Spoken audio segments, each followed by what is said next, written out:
motorsmt jirringrazzja lil Animed, Virtu Ferries, Continental Cars, SecureTech, Casafini, GP Karting, Drinks and More, G Malton, Xcambri Batteries, Motors Inc. u Vigo Menswear. Għal Animed Challenge, motorsmt jirringrazzja lil Animed, Go and Fun, Malta Drag Racing Association u Old Motors Club Malta.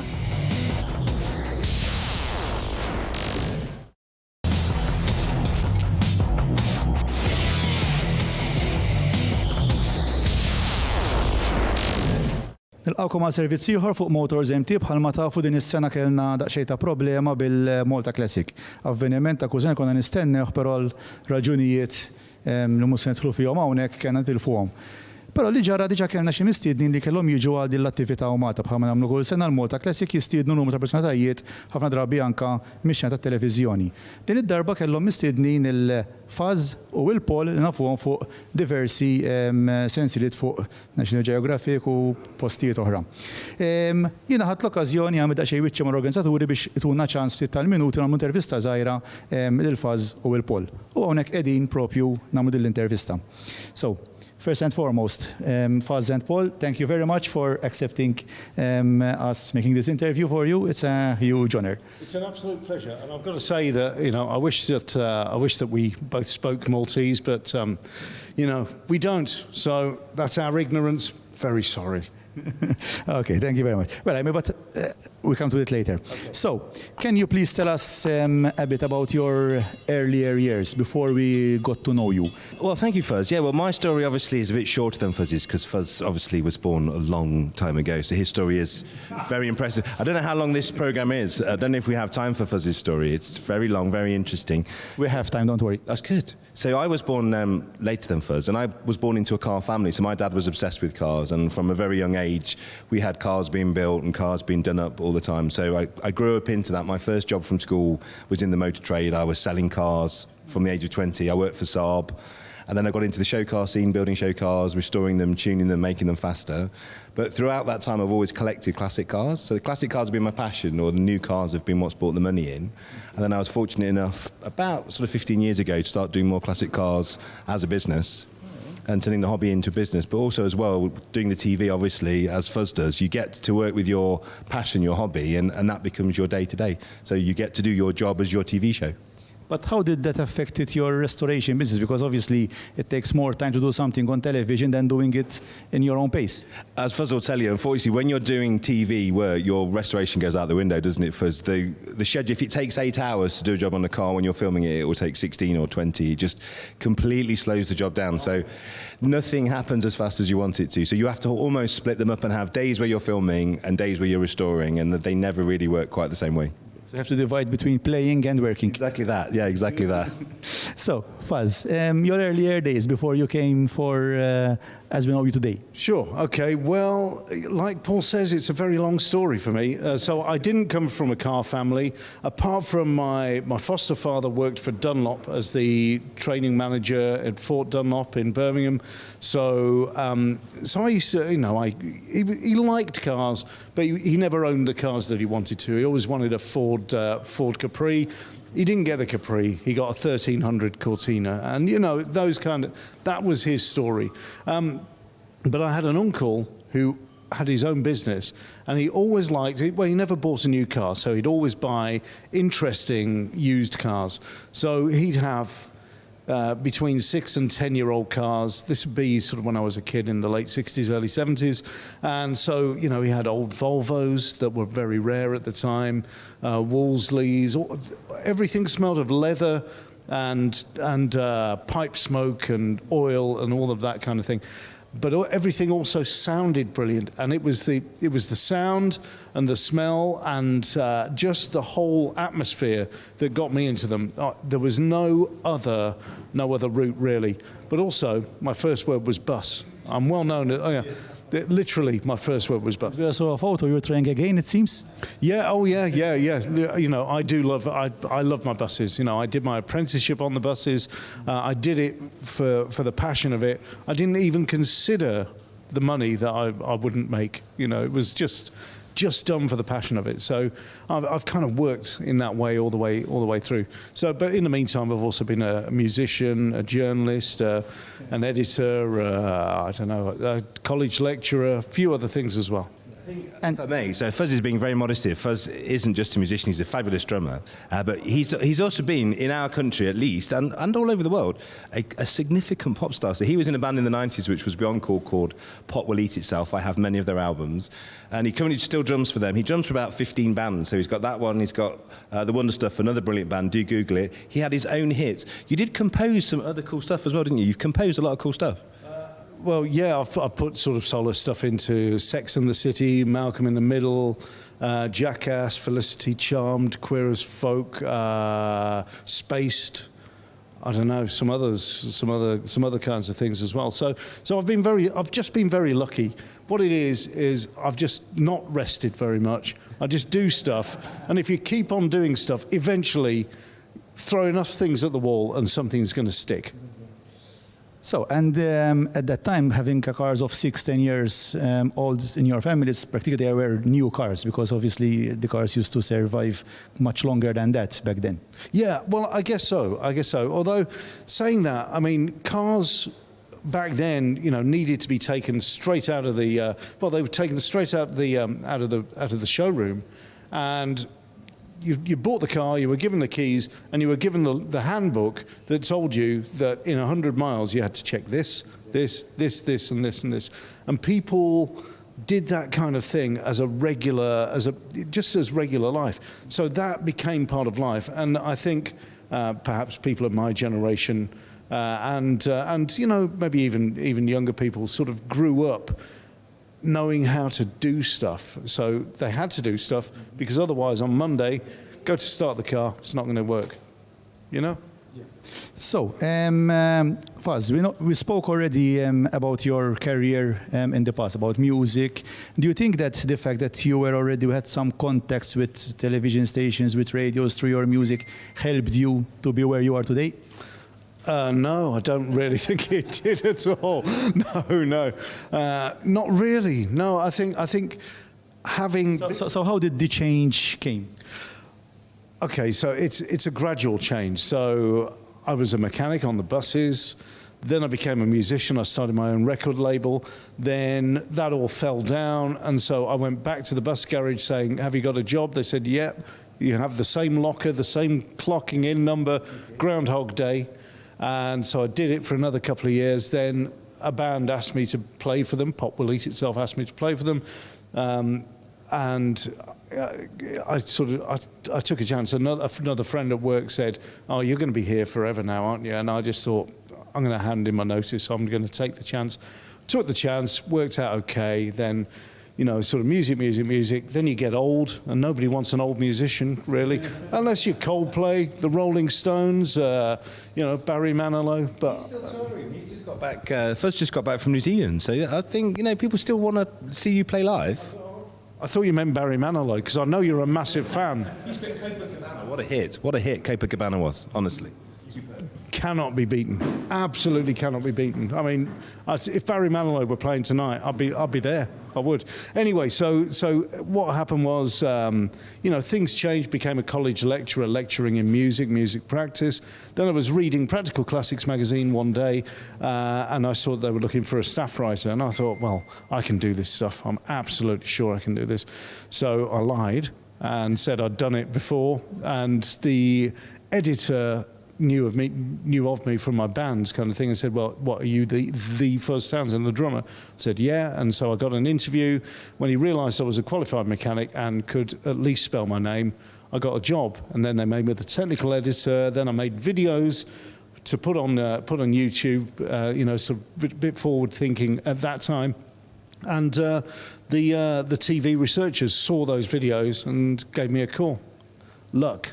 So it helped a bit, because the editor of Practical Classic knew you from the music. Okay, yeah, I suppose. So from all the CVs that he got, from all the CVs, I mean, I'd like to think that I'd have got the job anyway, but maybe you're right. Actually, maybe not. Yeah, but that is the one big break. So, thank you, Matthew Wright, former editor of Practical Classics magazine. So, Paul, it seems that you have always been in the automotive guy. Any idea from where this came from and were you influenced from someone perhaps or from a particular event? Yeah, well, it's literally from birth. So my dad was just hugely into cars, as I say, and just growing up in that household. So every weekend we'd be fitting something. He taught me how to do basic engine maintenance when I was a little kid, how to wash a car properly, then how to take an engine out, how to put an engine together. So when I went into the motor trade, into my first garage, which was a Saab garage, you've got that grounding. But also I think he's still, to this day, he's still a car collector. He's an enthusiast. Still. God bless him. Loads of cool cars, yeah.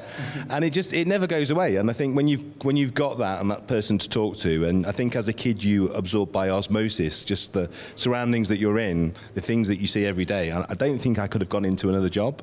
And I'm very lucky, like Fuzz, I kind of fell into television. I helped a television producer friend. We were meant to be making a show. I was behind the camera doing some production. We did some notes to the cameraman in front of the camera that were just meant to be for the voiceover guy to use, and they ended up putting them in the show. It was bizarre. So they put them in the show. Somebody at Motors TV and Eurosport TV saw them. We made some more shows. They said, just use that guy. He's okay. And I was cheap. That was the main thing. Cheap and available. And then the same as Fuzz, really. So we just cut a few of those clips together, put them on YouTube, and then the TV researcher was obviously going through, this is how it used to be done. People used to just go on YouTube, see if anyone was talking about cars that had half a clue or sounded like they had half a clue. And then they just called up and said, could you come down to a casting? And I went to this casting, literally. It was the morning after my friend's wedding, and I was very, very drunk at my friend's wedding. I was massively hungover. It was a room even hotter than this one. And when you just haven't really got anything good or funny to say. And I just sat there, must have said about 10 words, but whatever I said must have resonated because they rang back the next day and said, yeah, you're on this show, you start on Monday. And that was it. Off and running. Okay, so Fuzz had his singing career, you had the drinking career. Yeah, I used to be quite good at drinking, to be fair. not bad at singing either. And funny enough, we both play the drums. I would say he's the better drummer, though. We were jamming yesterday. He's very good. Yeah. Maybe we need a drum off. Has anybody got a drum kit around here? I'd say you're on your A game at the moment, mate, because he's just come back off a tour, you see. So I haven't played proper drums. I've been playing like practice pads. And when you play proper drums, they just drum so differently because you're at the top of your game, mate, at the moment. You're playing well. Well, I wouldn't say that. But everybody's got their own style. That's the thing, and it's very difficult when you're dropped into something. And this goes for absolutely anything. It can go for sort of working on cars and all that kind of thing as well. If you're suddenly dropped into doing something or explaining something, it can just be like it's like left becomes right, thumbs become fingers, and fingers become thumbs, and so it can be a tricky thing. So I was just lucky yesterday that the drum kit was set up exactly how I like it. Great. So, Paul, you have been in automotive industry. You were born in the automotive industry. My whole life. How did you see it changing? I mean, how we estimate classic cars today and vintage cars and the way we restore them, and with the help of television, with programs like yours. How do you see this change? I think it's an interesting time, actually, to be in the car world, because I think from a new car point of view, obviously the world has to move to electric or hybrid or whatever we're going to do. Legislation is going to ensure that happens.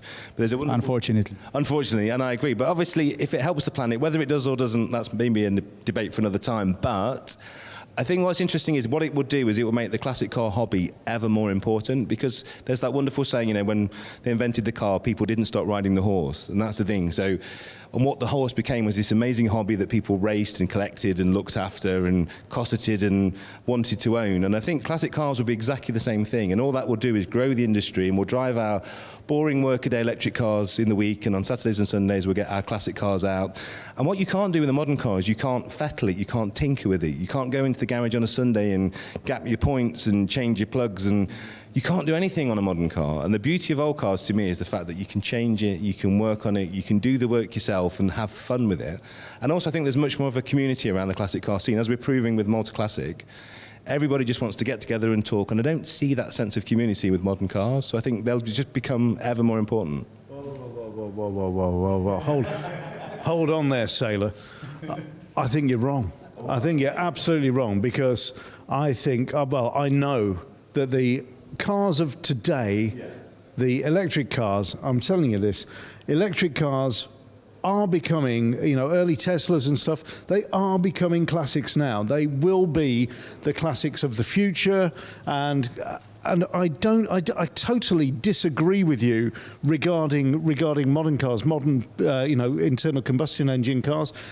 You can get the programs to run on your computer, on your laptop. You can get involved with them. You can even do that by modifying classic cars. You can put them on fuel injection, put an ECU in them, and you can converse with them. You can literally talk to them via the computer. Now, I think that's a great thing. Am I skilled in that? No, I'm not skilled in that. And nor are you. And that's what you're saying. You're just saying, I'm not skilled in that. But you can get involved. And electric cars, ditto, you can get involved. And people will do. And people will laugh at that. In 20 years' time, they'll go... You are right, Paul. You know more than... you have been involved with the classic cars. It's a good point, though. Fuzz is saying, I just can't imagine in the car shows of the future with all the Teslas in a circle going, come on, rev your Tesla. Let me hear that motor sing. That's just not going to happen, is it? People aren't going to get the same excitement. Well, the good thing about what I imagine a Tesla car show is that people can start them and switch them off from a why not be there. So flash their lights, maybe all the fun thing. Maybe make the doors open. It's going to be an amazing time. Yeah. Just with remote control. Honestly, you guys are so old hat. I'm really pleased to be a very old modern person. Yeah, Fuzz is very progressive. Yeah. So, I'm going to start from you, Fad. How is this experience of producing this this series? How is it going? I mean, is it something you're really enjoying? You want to go to doing for a long time? Oh yeah. I want it to run for a long time. I'm not saying that it's easy. It's very difficult for a number of different reasons. Because for one, we have to finding the cars is not difficult, but finding good stories. The stories have to be great. The cars are always difficult because it doesn't matter. The series producer will say to me, "Oh, this is going to be an easy car," and I'll say, "Well, why is that?" And he said, "Well, it's only 20 years old and blah blah blah blah blah." Whatever car it is that we take on, I've never known one that's actually easy. They're sitting in garages for a number of years, and as soon as you let a car sit for 2 or 3 years, it needs a rebuild. That's it. It's not going on the road without it kicking and screaming. So work needs to be done. It needs to be safe. It needs to be right. So there's that aspect. And then, of course, we're doing 10 cars in a period of around about 33 weeks. In fact, that's reduced now this year because we've got to have all the shows ready on day one. When the first one airs, we've got to have all the shows ready. So it's a very difficult thing to do. So keeping the workshop team sweet and keeping the production team sweet and making sure that everybody isn't in a mad panic, like putting a fox mask on and going into a chicken shed. You can't do that. It's got to be relaxed, and you've just got to be calm about it. There are going to be problems. We know there are going to be problems. There are going to be delays. There are going to be mistakes. There are going to be adjustments that are going to be made. But we know that we've got to do it. It's the be-all and end-all. It's difficult, but we can do it. You agree?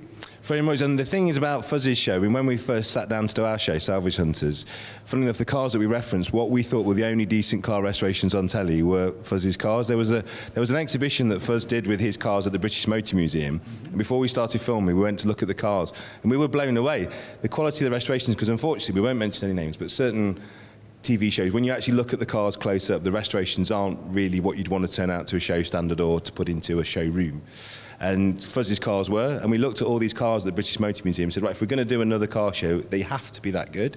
And as Fuzz says, they take ages, don't they? That's the problem. So we've just done a Jensen Interceptor, which is from Fuzz's town, and it's taken 4 years because it was the worst one we could find, probably. But it was the press car, and we had all the provenance from Jensen, we had the original build sheet, we had photos of it in front of the factory with the entire workforce behind it. So it wasn't really economical to repair. We were never going to make any money, but the car needed saving. It was hard to find someone to do it. It was then hard to find the panels. It was hard to fit the panels. It was then hard to paint it. it just fought us every step of the way. But the car is now perfect. But as Fuzz says, it just takes ages, and we're very lucky that we managed to film, I think, 5 series in one go. So you could start a difficult one at the beginning and the easy one somewhere in the middle. But yeah, it's just, and it's keeping everybody sweet, isn't it? And the production schedule. But I think what's nice is we both just try and get the cars perfect. It's all about the cars, isn't it? It's about the cars. I mean, but you know, they do have to be right. And one thing that I will say, actually, having come to Malta, brilliant cars out here. There's some great restorers over here. That's my next question, actually. That's my next question. So the answer is yes. No, my question actually is this. What is it that you prefer? A concourse car or a car mechanically sound that looks good, that you can enjoy on long trips? Okay, so the answer actually is yes. So a concourse car is, to my mind, a car that is original, completely as it would have originally been, or as close to that as can possibly be. Which means that, to me, a car that has never been restored, but the seats are ripped, the bumpers are dented, there are dents in all the doors and stuff like that. Things are worn, the steering wheel's worn, and nothing has been changed on that. That is more of a winner to me than a car that has been totally restored but without regard to originality. But then, of course, there are concourse rebuilds that are done using the correct nuts and bolts, and you know the exact correct makes and the right stampings on the bolt heads and the correct screws and all of those kinds of things. So a concourse rebuild is more than just a lovely shiny car that looks beautiful. It's one that is correct. So I would say that that both of those are great. Over restoring a car, if the seats don't need restoring, don't do them. If they've got, try and repair them. Whatever you've got on that car, try and repair it. Keep as much originality, because they are only original ones. You? I would totally second what Fuzz says there. I think maintaining originality and patina is just so important on the car, because once it's gone, it's gone. But also, when you get a perfect concourse car, it's a wonderful thing. It's almost like a piece of sculpture, isn't it? It's a jewel, but that's all it is. The problem is when people get cars to sort of Pebble Beach standard, they are beautiful to behold and wonderful things to admire the artisan craftsmanship of the people that have built them. But the problem is that car will never, ever be used for what it was intended for, which is to be driven and to be enjoyed. So to me, the perfect compromise is a really nice, tidy car that looks something like, but is used and driven. And I'd rather see stone chips and a bit of wear on the leather, but know that car's getting used and enjoyed, and the car will be much better for it as well. And it may be worth a little bit less. And I've got a couple of cars in my collection which I bought with stupidly low mileage on, and everyone said never drive them, don't use them. And what I've decided to do is drive them and use them, and I'll make less money. I know that. I may make no money, but to me, I'm enjoying the car. And I think that's the most important thing. Anyone that restores a car, wonderful, and I have a huge amount of admiration. We saw some incredible cars at a collection yesterday. They were mind-blowingly good. But they're also driven. That's the thing. And they're used and driven. And to me, that's the pinnacle, to make it perfect, but then use it.